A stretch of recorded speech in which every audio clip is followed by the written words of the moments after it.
Di ujung hulu Teluk Balikpapan, kota masa depan Indonesia akan dilahirkan. Kota yang menjadi rumah pusat negara, rumah bagi rakyat, dan rumah bagi peradaban Nusantara.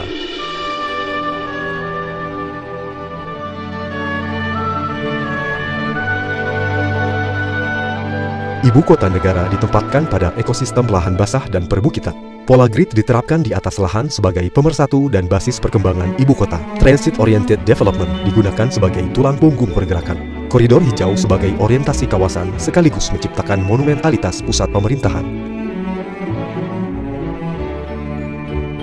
Istana Negara, gedung DPR, MPR, dan kantor kementerian sengaja ditempatkan berdekatan dengan pelataran rakyat. Akses antar kantor pemerintahan dimudahkan dengan jaringan koridor dan jembatan beratap. Beragam moda transportasi memotivasi warga untuk menggunakan kendaraan publik.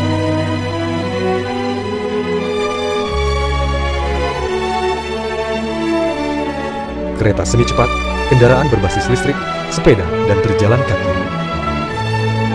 Kekayaan dan keragaman budaya seluruh wilayah Nusantara dimuliakan di sudut-sudut bagian kota. Etalase budaya daerah dengan gelaran seninya memotivasi pengunjung untuk bertandang ke berbagai destinasi wisata seluruh Indonesia.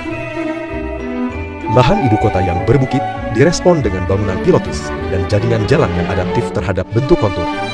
Koneksi pejalan kaki antar blok bangunan diwadahi dengan jaringan skybridge.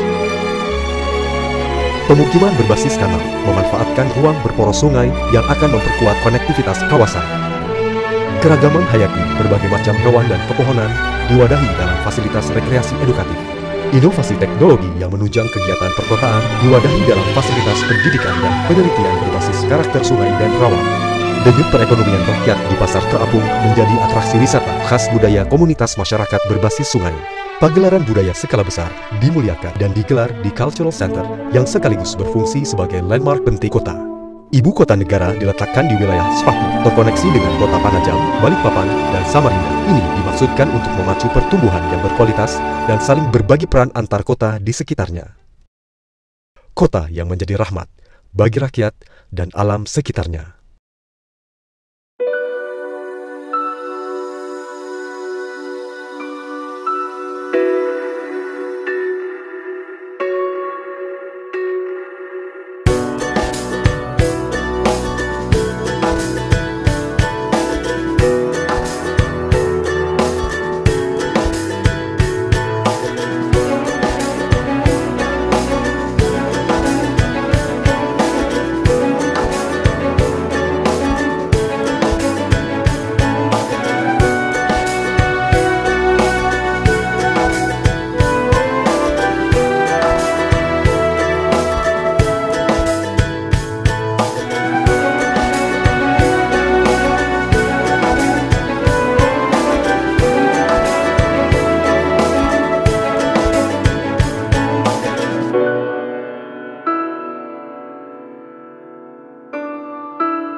Ada satu hal yang patut betul kami sadari, bahwa memang indah kepulauan kami ini.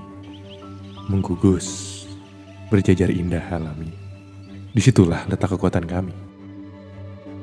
Apalah itu bumi yang tiada hutan, seumpama hampa, mudah dicemar pembangunan. Apalah bumi tanpa perairan, akan kehausan, pasti lambat laun hilang. Pembangunan berwujud kebun, hijau, namun merampas air bagaikan gurun. Sudah saatnya alam itu kembali, sebagai bentuk syukur atas berkat ilahi dan jalinan relasi alam, jasmani, dan rohani.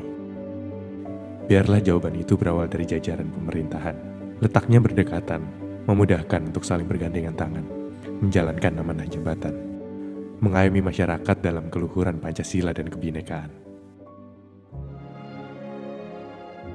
Ada nikmat yang agung di tengah danau yang merefleksikan nilai-nilai luhur di kedalamannya. Tempat ini menjadi kebanggaan yang menjuru. Pesan untuk anak-anak kami agar tumbuh tanpa melupakan masa lalu, bahwa sungguh damai, hidup berdampingan tanpa berseteru. Dalam budaya, tercipta karya anak bangsa, dan disiarkan di atas panggung dunia, seperti dalam singgasana Astana, sebagai garda terdepan bukti peradaban. Manusia kembali belajar pada interaksi urban dan hutan, memberikan ruang untuk bangunan dan perencanaan, agar menjadi dorongan dalam mengubah kebiasaan. Sinergi itu dimulai dari 3 lembaga, lalu turun ke daerah penghuni yang terintegrasi, antara ruang publik yang asri. Ada kemerdekaan dalam pergerakan, sebuah persembahan dalam dunia masa depan, kota yang cerdas dan berkelanjutan. Sungguh kami yakin, masih ada jawaban di antara alam dan peradaban. Kota pun dapat menggugus di antara hutan. Jangan-jangan, sesederhana itu definisi kesejahteraan, yaitu saat pembangunan menunjang perbatasan, serta arah dan tujuan perkotaan, tanpa mengurangi kemudahan pembangunan. Saat dunia ikut bernapas dari jantung hati Kalimantan. Saat tanah yang kering menjadi basah perlahan. Kami rasa, memang begitulah patutnya sejarah dilukiskan, dan kearifannya diceritakan, di mana bangsa-bangsa dapat bangkit sejalan dengan alam. Begitulah juga doa kami untuk Indonesia, untuk sekarang dan seterusnya. Nagara Rimba Nusa.